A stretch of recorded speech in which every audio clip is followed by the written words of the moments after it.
Le associazioni di base del Veneto vi propongono Oltre i recinti, incontri radiofonici settimanali per costruire insieme un nuovo domani.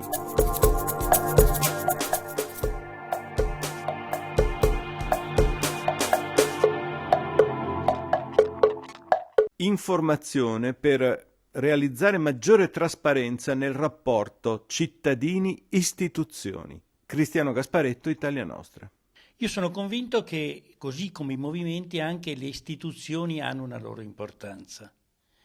E proprio per questo, in un periodo della mia vita, ho accettato di fare l'assessore alla mobilità e all'urbanistica nella provincia di Venezia, su un programma. Era in discussione la costruzione del passante e nel programma c'era scritto i modi per valutare se il passante servisse o non servisse.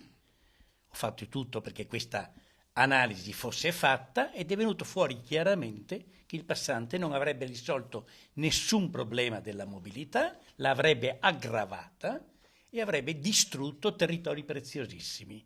Mi sono dimesso.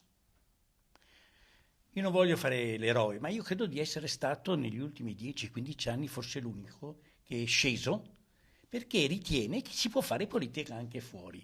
Altri dicevano che sono importanti, io sono convinto in movimenti, perché i movimenti riportano ai singoli la possibilità di contare. Io enumero solo, perché i tempi ne avremo anche nelle prossime trasmissioni. Per quanto riguarda il territorio di Venezia, io credo che il Mose, la TAV, la sublagunare, il bacino scolante, la nuova legge speciale siano temi decisivi per valutare le politiche di chi ci governa. E allora è importante che ne discutiamo, che apriamo una discussione ampia e con questa forzeremo la mano di chi oggi è nelle istituzioni e gli daremo una mano per comportarsi in maniera corretta, aprendo un altro fonte di democrazia. Informazione puntuale, informazione completa, ma non necessariamente un'informazione con il broncio. Sandro Ginestri, Lega Ambiente Padova. Beh, facciamolo con ironia, facciamolo con fantasia, troviamo il modo di farlo, però cerchiamo di fare informazioni anche sulle notizie vecchie legate a problemi che però non sono ancora stati risolti.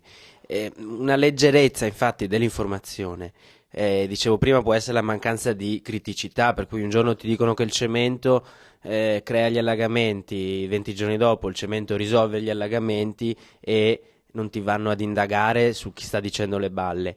Ma un'altra leggerezza, dicevo, può essere anche quella di cercare la notizia sempre nuova e dimenticarsi, diciamo, della vecchia. Ragionavo in questi giorni, mi guardavo attorno. Noi come Lega Ambiente abbiamo denunciato per anni l'inquinamento, il traffico automobilistico, la paralisi delle nostre città. E pensavo quanto si fa fatica oggi a tornare ad uscire sui giornali su questi temi che, li capisco, di cui si è discusso tanto e che quindi forse non fanno poi così appeal. E però mi guardavo intorno e li vedo i miei concittadini bloccati nel traffico ore, buona parte insomma della loro giornata, li vedo i nostri, forse non ancora i miei figli, comunque i nostri giovani rinchiusi nelle macchine perché ormai la strada è un luogo inaccessibile e questo quindi comporta una serie di implicazioni sulle nuove generazioni molto più importanti della mezz'ora o dell'ora persa dell'adulto che un po' se l'è anche cercata. E li vedo i nostri amministratori tutti intenti a costruire passanti, a costruire parcheggi sotterranei e che se riescono, a Padova hanno fatto una linea di tram, è sembrata una rivoluzione, un risultato incredibile. Tutto il resto è concentrato sulle vecchie soluzioni alla mobilità, ovvero strade, parcheggi e trasporto privato. Allora invece grazie a questi spazi, grazie a questo spazio dove si può tornare anche a fare una piccola riflessione su quello che è la mobilità. Allora io credo che questo modello, nonostante i soldi che vengono spesi sulla mobilità privata, è evidente non funziona, non farà più appeal, però ecco, facciamo uno sforzo perché si torni a parlarne. Nessun politico ad esempio parlerà mai di Suo Sponte e di road pricing, ovvero di pagamento per l'accesso alla città, perché sarebbe un'insurrezione popolare. Però ecco, dare un tot di accessi all'automobilista in città, dopodiché se li sfora paga, forse sarebbe anche l'unico modo per finanziare un trasporto pubblico che funzioni, visto che anche oggi, sapete, il trasporto pubblico è uno dei settori sempre più tagliati dai finanziamenti. Quindi ecco, cerchiamo di occuparci anche di quei temi che forse non sono così sulla cresta dell'onda, ma che ci riguardano tutti i giorni. Uno dei grandi beni ambientali in assoluto, l'acqua. Filippo Gregori del Dalmolin di Vicenza. Vorrei approfondire il tema dell'acqua sia perché ci riguarda direttamente come città alluvionata, sia perché nell'ultimo anno abbiamo visto come sia stati piantati migliaia di pali sopra una delle falde acquifere più importanti di tutta Europa, tanto che la stessa acqua che beve Rovigo, che beve Padova, che beve Vicenza deriva da quella falda che poi rischia di essere compromessa da un insediamento militare altamente pericoloso. Però allo stesso modo bisogna parlare di acqua come in termini più generali e soprattutto valutare la scarsa sensibilità da parte forse di una classe politica che in certi casi, almeno nel Vicentino, ha portato addirittura a costruire discariche all'interno di grotte carsiche, quindi con un inquinamento dei torrenti sotterranei e un inquinamento di tutto un ecosistema che magari non è visibile, che però sicuramente c'è, al quale siamo direttamente a contatto. E poi allo stesso modo la stessa classe politica è quella che vorrebbe privatizzare l'acqua, perché alla fine parlare di un decreto fatto da un centrodestra o dalla volontà comunque anche da parte del centrosinistra di avvalorare un ragionamento che porta a una definizione economica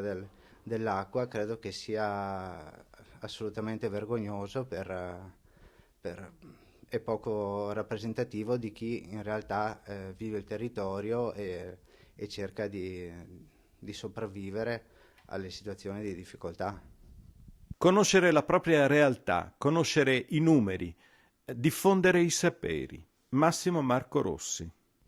C'è una crescente disoccupazione, che è un gravissimo problema di destabilizzazione sociale, di inquietudine diffusa. C'è dall'altra parte uno scasso progressivo di tutte le risorse del territorio, dall'acqua alle arie, ai terreni veri e propri che vengono asfaltati e cementificati invece che essere produttivi di roba da mangiare, roba per vivere. E c'è da parte di tutti la consapevolezza che queste città invivibili possono e debbono essere modificate radicalmente, ma ci si può aspettare che questi risultati siano realizzati da un governo centrale, da un qualsiasi governo centrale? O non è invece necessario conciliare occupazione che produce, non occupazione per finta, occupazione vera che produce beni e servizi in armonia con gli ecosistemi e non in contrapposizione, non rompendo gli ecosistemi, non distruggendo le vitalità del pianeta, ma conservandole e semmai ripristinandole. È possibile fare questo da parte di un qualsivoglia governo centrale? Certo che no. Queste cose possono e debbono essere realizzate da cittadini consapevoli che conoscono il territorio e che decidono insieme quali sono le impronte ecologiche che non vanno lasciate sul corpo del pianeta vivente. Quali sono quindi le attività da fare, quali sono le nocività da evitare, da abbattere, da ridurre, e quindi questa operazione è un'operazione di grande rilievo, di grande cultura, di grandi saperi. Bisogna conoscere i numeri, bisogna conoscere le quantità sostenibili, bisogna conoscere i limiti e bisogna conoscere le alternative. E le alternative si conoscono se c'è la ricerca, l'intellettualità, la specializzazione dei tecnici che risponde del proprio operato ai cittadini per risolvere i loro problemi, i loro grandi problemi. Sappiamo noi quali sono i dati dei morti per tumore a causa della vicinanza degli impianti di termovalorizzazione o a causa dello spargimento dei veleni per la coltivazione delle viti? Non lo sappiamo. Bisogna conoscere i dati. Allora c'è questa grossa rivoluzione da fare che può essere impedita solamente, e io lo metto là nel campo proprio come elemento di riflessione, può essere impedita solamente da un meccanismo perverso di rabbia, di distruzione e di repressione violenta. Se il paese si addentra dentro la spirale delle violenze, delle repressioni, delle rabbie inconsulte e non invece della ricerca delle soluzioni positive, l'Italia non ha prospettiva, non ha futuro. Allora il problema del nostro fare informazione è questo: diciamo molti no e li motiviamo e andiamo oltre i no e diciamo i sì, le cose che vogliamo perché le abbiamo decise insieme. Allora da questo punto di vista noi abbiamo una grande strada da fare per aiutare le persone a trovare le sinergie, i modi per stare insieme, per decidere insieme, per costruire i beni e le cose che servono per la vita presente e la vita futura. Giorgio Stocco di Radio Gamma 5. Le radio per sviluppare unità delle associazioni, unità dei cittadini. Dopo questa serie di interventi, io che rappresento, ne sono orgoglioso, se permettete, una radio che, come Radio Gamma 5, che ormai compie 35 anni a febbraio del prossimo anno, che è nel territorio e quindi ha sempre dato voce a quelli che non hanno voce, mi trova assolutamente d'accordo sui vari interventi, sulle varie tematiche che sono state portate. E quindi da quello che è l'ambiente, a quello che è il lavoro, a quello che è la salute, a quello che è il discorso della guerra, quindi il discorso mi aggancio al non da Molin, a quello che è dell'acqua, a inceneritori, insomma tantissime, alla decrescita, quindi tantissime problematiche, molte tematiche che sono nel nostro territorio e non solo. Quindi io credo che il ruolo che può avere questa radio, sto parlando di Radio Gamma 5, a dar voce a tutti questi comitati, a questa gente, a voi rappresentanti, credo che sia una cosa veramente bella. Ma io credo che dal mio punto di vista abbiamo una sfida, quello di mettere insieme i comitati, e non è facile, perché c'è il comitato Pinco Pallino che parla di casa sua, giustamente, c'è il comitato X che parla di casa sua e via discorrendo. Qui è una sfida che dobbiamo fare, quella di mettere assieme tutta una serie di problemi che ci sono. Ecco che allora se viene fuori, non so, il problema degli inceneritori, sto facendo un esempio, è giusto che si muova tutti quanti i comitati per andare in piazza o comunque alzare la voce o comunque fare un qualcosa.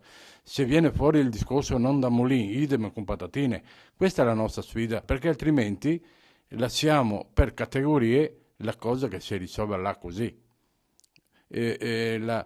Un esempio che abbiamo fatto col discorso per esempio della Val di Susa, sul discorso della non TAV, lì quando che i ragazzi della Val di Susa sono partiti tantissimi anni fa, quindi credo nel 92-93, adesso non mi ricordo, vado un po' così a memoria, lì erano soli. Però si sono aggiunti altri comitati sia a livello territoriale ma soprattutto a livello nazionale, ecco che hanno costituito un vero e proprio comitato che stanno facendo una lotta dura. Quindi credo che la stessa cosa dobbiamo fare anche noi. Ecco che allora la radio deve essere portavoce di queste cose qui. Però, ripeto, e finisco, però è quella di unire tutti quanti, perché altrimenti perderemo sempre.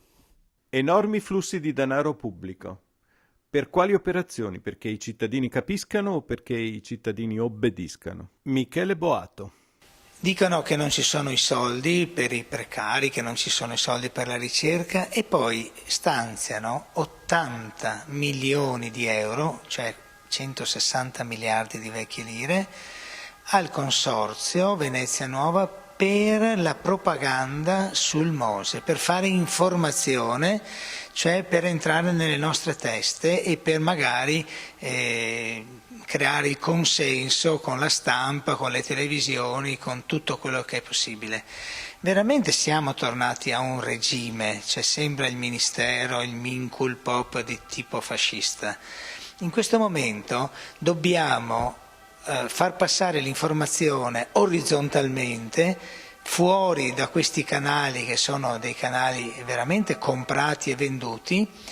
Pensate che sul nucleare altri 20 milioni di euro a Chicco Testa e al suo forum nucleare per questi spot che abbiamo cominciato a vedere nelle televisioni e poi andranno dappertutto naturalmente, sulle radio e su internet, per entrarci ancora una volta nella testa e per farci pensare che no, le energie rinnovabili non sono sufficienti, che ci vuole il nucleare, che quello non fa male, che in fondo non ci sono problemi.